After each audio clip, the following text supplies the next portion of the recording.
حضرت محمد صلی اللہ تعالیٰ علیہ وسلم نے اپنی حیات زندگی میں 9 رمضان دیکھے ہیں، یعنی کہ 9 رمضان گزارے ہیں۔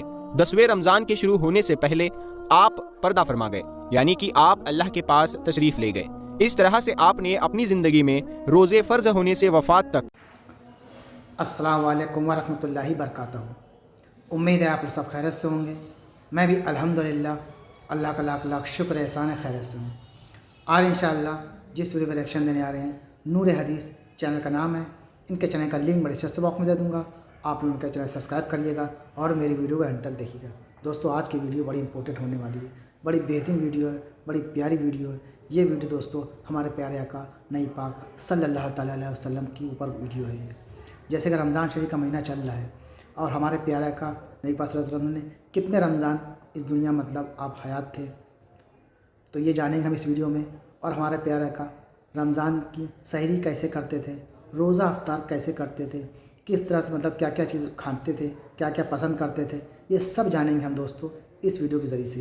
تو ویڈیو آپ لوگ اینڈ تک ضرور دیکھیے گا، بڑی امپورٹنٹ، بڑی بہترین، بڑی دلچسپ ویڈیو ہے یہ، کیونکہ یہ ہمارے پیارے آقا نبی پاک صلی اللہ علیہ وسلم نے کر کے دکھایا ہے اپنی امت کے لیے۔ اس دنیا میں ایک سمجھ لیے آئیڈیل ہے ہمارے آقا، کہ ان کے بتائے ہوئے راستے پر جو چلے گا انشاءاللہ دنیا میں بھی کامیابی پائے گا اور آخرت میں بھی کامیابی پائے گا۔ تو چلیے پہلے ویڈیو اسٹارٹ کرتے ہیں، پھر اس کے بعد بات کرتے ہیں۔ ویڈیو اچھی لگا کرے تو شیئر ضرور کیا کریے۔ حضرت محمد صلی اللہ تعالیٰ علیہ وسلم نے اپنی حیات زندگی میں 9 رمضان دیکھے ہیں، یعنی کہ 9 رمضان گزارے ہیں۔ 10ویں رمضان کے شروع ہونے سے پہلے آپ پردہ فرما گئے، یعنی کہ آپ اللہ کے پاس تشریف لے گئے۔ اس طرح سے آپ نے اپنی زندگی میں روزے فرض ہونے سے وفات تک 9 رمضان گزارے ہیں۔ آج کی اس ویڈیو میں ہم بات کرنے والے ہیں کہ اللہ کے پیغمبر حضرت محمد صلی اللہ تعالیٰ علیہ وسلم کی سحری اور افطاری کیسے ہوتی تھی، یعنی کہ آپ سحری اور افطاری میں کیا کیا چیزیں کھانا پسند کرتے تھے، اور ساتھ میں ہم آپ کو پیارے نبی صلی اللہ تعالیٰ علیہ وسلم کی افطاری کا ایک ایسا واقعہ بھی بتانے والے ہیں جس کو سن کر یقیناً آپ لوگوں کا دل خوش ہو جائے گا۔ اسی لیے آج کی ہماری یہ ویڈیو آپ سبھی کے لیے بہت ہی زیادہ خاص ہے، آپ اس کو آخر تک ضرور دیکھیں۔ دوستو حضرت انس رضی اللہ تعالیٰ عنہ فرماتے ہیں کہ اللہ کے پیارے نبی صلی اللہ تعالیٰ علیہ وسلم مغرب کی نماز سے پہلے چند کھجوروں سے افطاری فرماتے تھے، یعنی کہ آپ تازہ کھجوروں سے افطاری کرتے تھے۔ اگر تازہ کھجور نہ ملے تو پھر آپ خشک کھجور سے یعنی کہ سوکھے کھجور سے افطاری فرماتے تھے، اور اگر کبھی سوکھے کھجور بھی نہ ہوتے تو پھر آپ چند چلو پانی پی کر افطاری کرتے تھے۔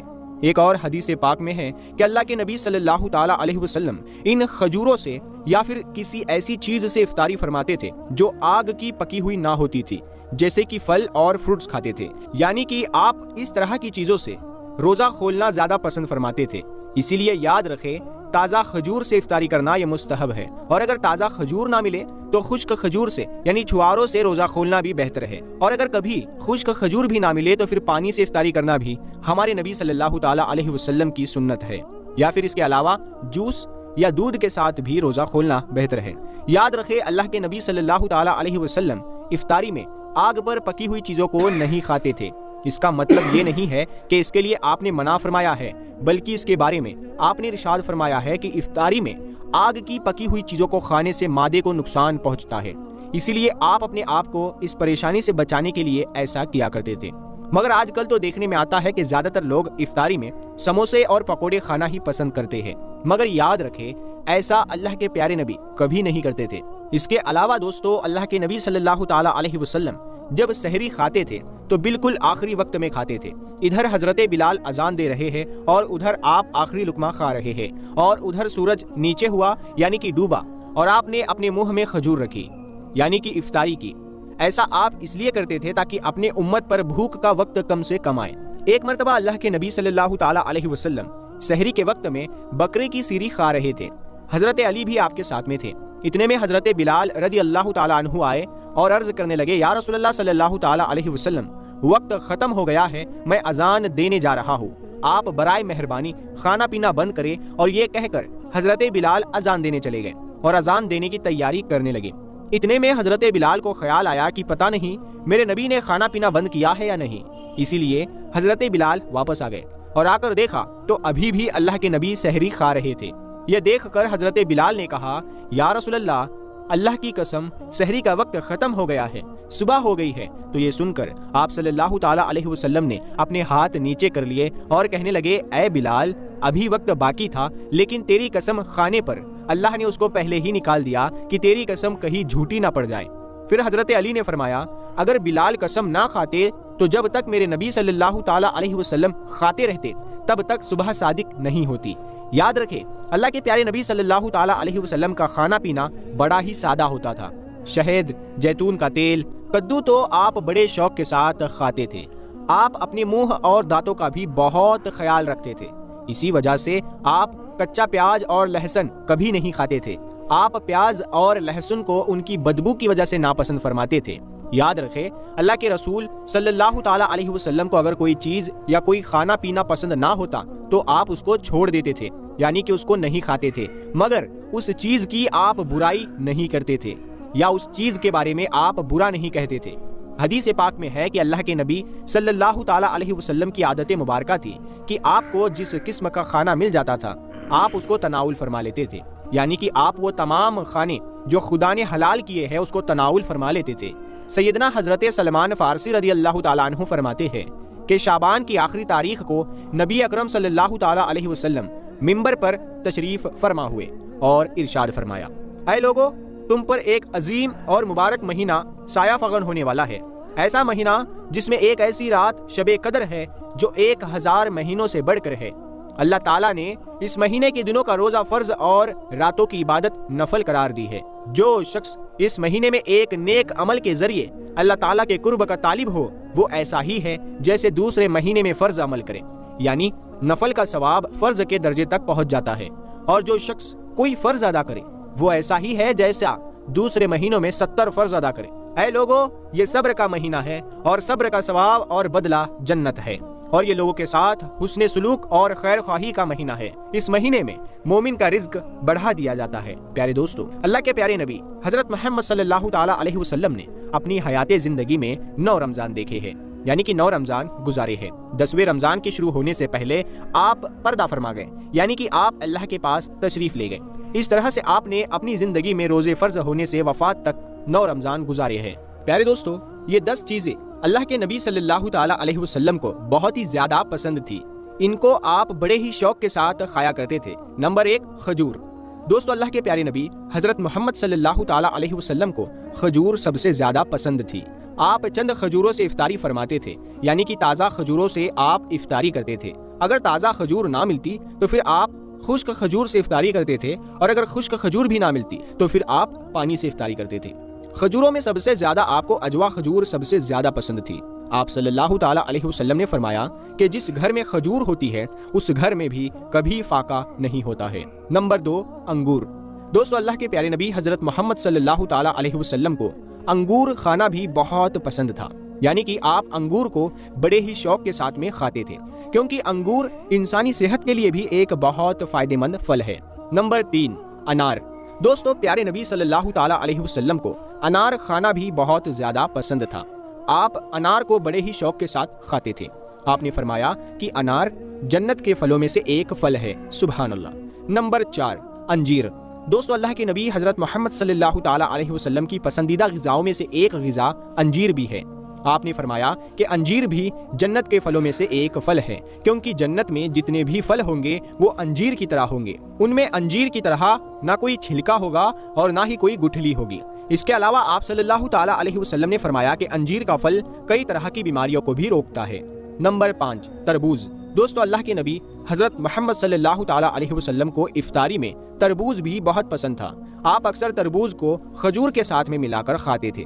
حضرت عائشہ رضی اللہ تعالیٰ عنہا سے روایت ہے کہ رسول خدا صلی اللہ تعالیٰ علیہ وسلم اکثر تربوز کو تر کھجوروں کے ساتھ میں ملا کر کھاتے تھے۔ نمبر 6، دودھ۔ دوستو، دودھ بھی ہمارے پیارے نبی حضرت محمد صلی اللہ تعالیٰ علیہ وسلم کی پسندیدہ غذا میں سے ایک غذا تھی۔ آپ کو دودھ بہت زیادہ پسند تھا۔ آپ اکثر گائے اور بکری کا دودھ استعمال کرتے تھے۔ آپ دودھ کو کبھی خالص تو کبھی پانی میں ملا کر پینا پسند کرتے تھے۔ نمبر 7، شہد۔ دوستو، اللہ کے پیارے نبی صلی اللہ تعالیٰ علیہ وسلم کو شہد بھی بہت زیادہ پسند تھا۔ آپ اکثر شہد کا استعمال کرتے تھے، اور یہی نہیں، شہد کا ذکر قرآن پاک میں بھی کئی دفعہ آیا ہے۔ نمبر 8، گوشت۔